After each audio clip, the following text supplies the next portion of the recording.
Stock market reversals. Near-term traders have many reliable tools to identify market reversals, but for long-term investors who just want to stay on the right side of the trend, it can be difficult to know when that trend is up and when it is down. So what I want to talk about today is one of the most important differences between markets that are making a top, reversing from bullish to bearish, versus markets that are making a bottom, reversing from bearish to bullish.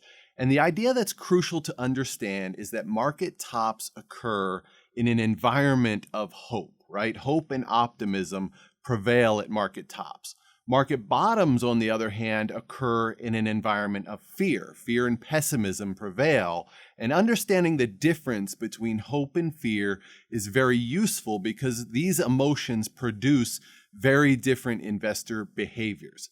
So what do I mean by that? Let's look at a chart of the 2007 market top in Europe. That topping process actually spanned about 7 months. It began when France and Italy peaked in May, but it didn't end until Spain and Greece peaked in November.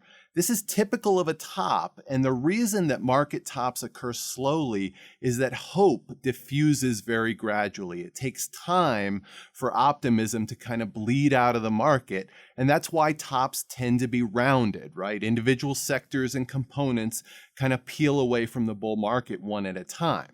Now, market bottoms are entirely different. Stocks tend to bottom at the same time because fear is intense, right? It's a concentrated emotion that crisscrosses stock averages. And the classic example is, of course, March 2009, when almost all the world markets bottomed in the same month. Many of them reversed on the exact same day, and many more within just hours of each other.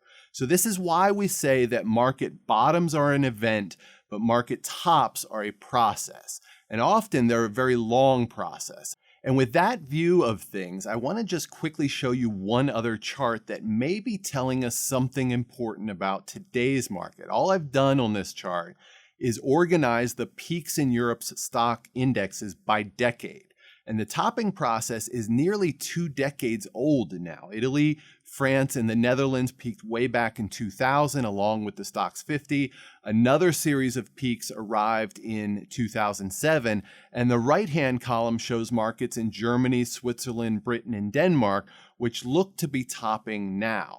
I believe this graphic may be illustrating something important, which is that stocks are undergoing a continent-wide transition from bull to bear market at a very high degree of trend. We think that trend is at least supercycle degree in Elliott wave terms, but it may be even higher than that. So that's just some food for thought. The more important point is that you can use hope and fear in your investing, and you can analyze various stocks and stock indexes together to better evaluate the likelihood and the overall importance of a market top or bottom.